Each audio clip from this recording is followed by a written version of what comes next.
Kumar Chauhan Chauhan science classes में आपका स्वागत है। दोस्तों, हम लोग पढ़ रहे हैं फिजिक्स। आज फिजिक्स में हम पढ़ेंगे लाइट के बारे में।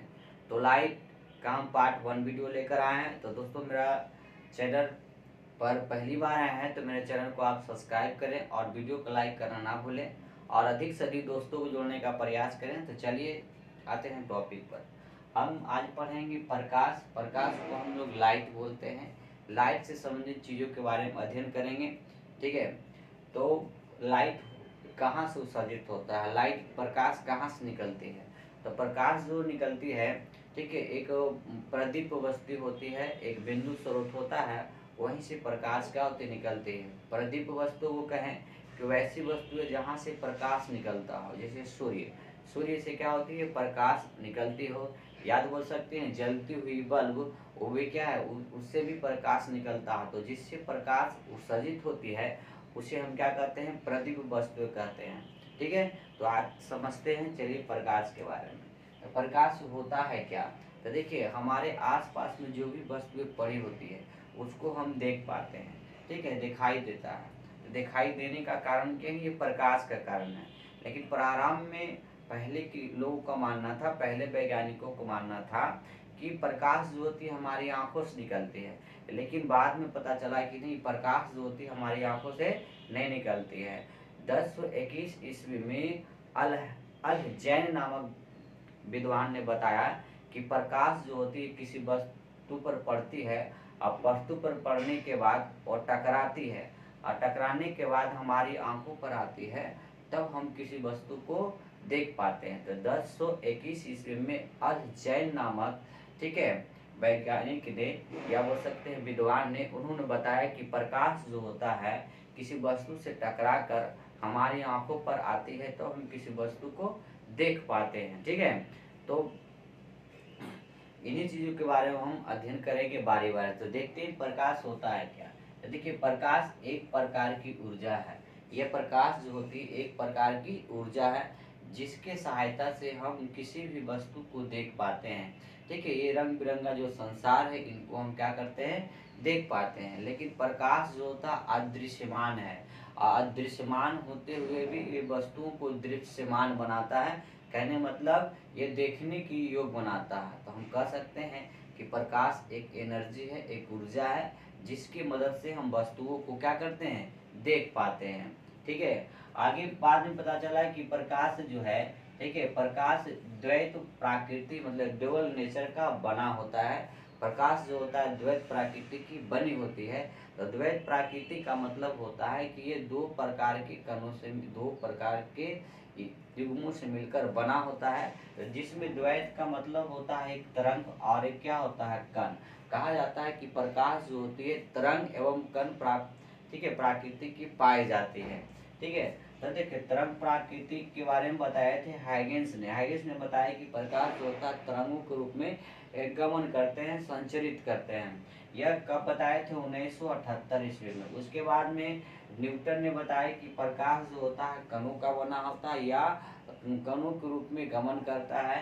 ठीक है, 1675 ईस्वी में 1675 ईस्वी में बताएं कि प्रकाश जो होता है कणों के रूप में क्या करता है, संचरित होते हैं। प्रकाश को चलने के लिए माध्यम की आवश्यकता नहीं होती है। प्रकाश जो होती है सरल एवं सीधी रेखा में चलते हैं।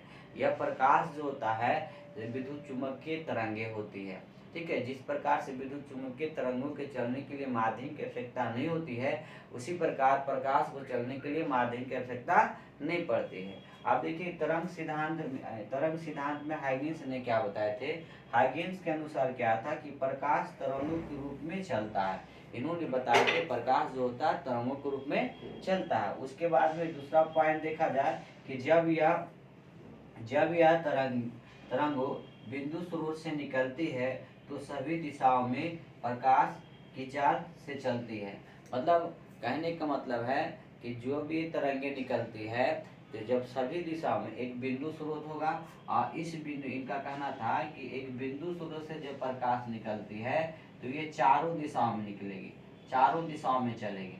और जब ये चारों दिशाओं में चलेगी ना तो इसका जो चाल होगा प्रकाश की चाल जो होता है सी से दिखाया जाता है। इसका चाल लगभग में अभी माना जाता है 10 के पावर 8 मीटर प्रति सेकेंड। मतलब इनका कहना था कि जब सभी तरंगे बिंदु स्रोत से निकलती है, मतलब एक प्रकाश बिंदु स्रोत से निकलती है सभी तरंगे, तो सभी दिशाओं में प्रकाश की चाल से क्या करती है, चलती है। जो प्रकाश की चाल है जो 3 × 10⁸ मीटर प्रति सेकेंड होता है, जो लगभग बता दिया जाए कि 3 लाख किलोमीटर पर सेकेंड, मतलब एक सेकेंड में ये 3 लाख किलोमीटर यह संचरित यह चलती है। ठीक है, इनका कहना था कि जब यह तरंगे किसी प्रकाश या किसी बिंदु स्रोत से निकलेगी तो सभी दिशाओं में प्रकाश की चाल से चलेगी, मतलब चारों दिशाओं में या सभी दिशाओं में ये बिंदु स्रोत से, कोई बिंदु स्रोत यहाँ है, यहाँ से प्रकाश चारों दिशाओं में संचरित करेगी प्रकाश की चाल से। तो प्रकाश की चाल जो होता है 3 × 10⁸ मीटर प्रति सेकेंड होता है। फिर इसने बताया था संपूर्ण ब्रह्मांड ईथर कहा। इन्होंने बताए थे कि जो संपूर्ण ब्रह्मांड जो है, संपूर्ण ब्रह्मांड जो है ईथर का बना होता है। ठीक है, और यह किस रूप में गति करता है, वह यह ईथर के रूप में गति करता है, कहने का मतलब है। इसके बाद में इन्होंने बताया कि जो संपूर्ण ब्रह्मांड है जो ईथर कहा, इसने बताया कि ईथर जो होता है भारहीन भी होता है। क्या होता है, भारहीन होते हैं। ये ईथर किस रूप में रहते हैं, भारहीन होते हैं। फिर इसने ये भी बताया कि घनत्व तो बहुत कम होता है। ईथर का जो क्या होता है, घनत्व जो होगा बहुत कम होंगे। फिर इसके बाद में इन्होंने क्या बताया कि जब तरंगे हमारी आंखों पर गिरती है तब हम देख पाते हैं। कहने का मतलब इनका कहना था कि जब यह तरंगे जो ईथर वाली जो तरंगे हैं हमारी आंखों की रेटिना पर आकर गिरती है तब हम किसी वस्तु को क्या करते हैं, देख पाते हैं। तो इनका कहना यह था, इन्होंने ही माने थे कि संपूर्ण जो ब्रह्मांड है ये तरंगों का क्या है, ईथर के रूप में मौजूद है। लेकिन ये बाद में पता चला कि ये इनका जो दिया गया कथित रूप से जो कथन है, जो कहा गया बात है, वो बिल्कुल क्या है, असत्य पाया गया। ठीक है, इसके बाद में क्या है, न्यूटन के अनुसार क्या था, इन्होंने क्या दिए थे, कणिका सिद्धांत दिए थे। कणिका सिद्धांत इन्होंने 1675 ईस्वी में दिए थे। इनके अनुसार, न्यूटन के अनुसार क्या था, प्रकाश लगभग द्रव्यमान रहित सूक्ष्म कणिकाओं से मिलकर बना होता है। इनका कहना था कि प्रकाश लगभग द्रव्यमान रहित, मतलब इसमें भारहीन होगा और उससे मिलकर ये क्या होता है, बना होता है। ठीक है, सूक्ष्म कणिकाओं से मिलकर बना होता है। इनका कहना था कि ये प्रकाश जो होता है सूक्ष्म कणिकाओं से मिलकर बना होता है, लेकिन वो द्रव्यमान रहित होते हैं। फिर इसके बाद में पता चला इनका दूसरा कथन क्या था कि यह किसी भी समांगी माध्यम में अत्यंत तीव्र वेग से सरल रेखा में चलती है। इनका कहना था यह किसी भी माध्यम में, ठीक है, अत्यंत तीव्र वेग मतलब चाल से इस सरल रेखा में गति करती है। इसके बाद में तीसरा पॉइंट इनका लिया जाए तो एक माध्यम से दूसरे माध्यम में जाने पर कणिकाओं का वेग बदल जाता है। इनका कहना था जब एक माध्यम से दूसरे माध्यम में, जैसे विरल माध्यम और सघन माध्यम, तो एक माध्यम से दूसरे माध्यम में जब प्रकाश प्रवेश करती है तो कहने का मतलब है कि इनकी कणों का वेग क्या होता है, बदल जाता है। कहने मतलब कणिकाओं का मतलब प्रकाश का वेग क्या होती है, बदल जाती है। इनका कहना यह था। फिर इसके बाद में इन्होंने इसका चौथा पॉइंट क्या था, विभिन्न रंगों की कणिकाओं का आकार भिन्न भिन्न होता है। इनका कहना था कि जब प्रकाश जो है एक सूरज है तो सूर्य की प्रकाश मान लेते हैं यहाँ से ये निकला तो ये कणों के रूप में चलता है। किस रूप में चलता है, कणों के रूप में चलता है।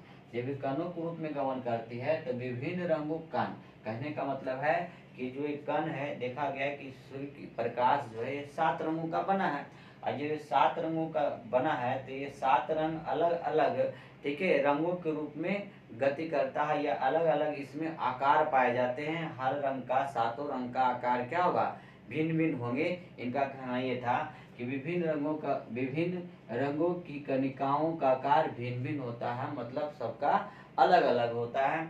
इसके बाद में क्या था, 5वां पॉइंट, जब एक कणिकाएं रेटिना पर पड़ते हैं तो हमें दृष्टि संवेदना होती है। कहने का मतलब एक कहना था कि जब प्रकाश हमारी आंखों में प्रवेश करती है, हमारी रेटिना पर पड़ती है, तो हमारे आंखों में दृष्टि में संवेदना उत्पन्न होती है, जिसकी वजह से हम क्या करते हैं, ये वस्तुओं को देख पाते हैं। ठीक है, तो ये था हमारा थोड़ा सा बेसिक ज्ञान, ठीक है। तो दोस्तों मेरा पढ़ा हुआ अच्छा लगा हो तो मेरे वीडियो को लाइक और शेयर करें और अधिक से अधिक दोस्तों को जोड़ने का प्रयास करें।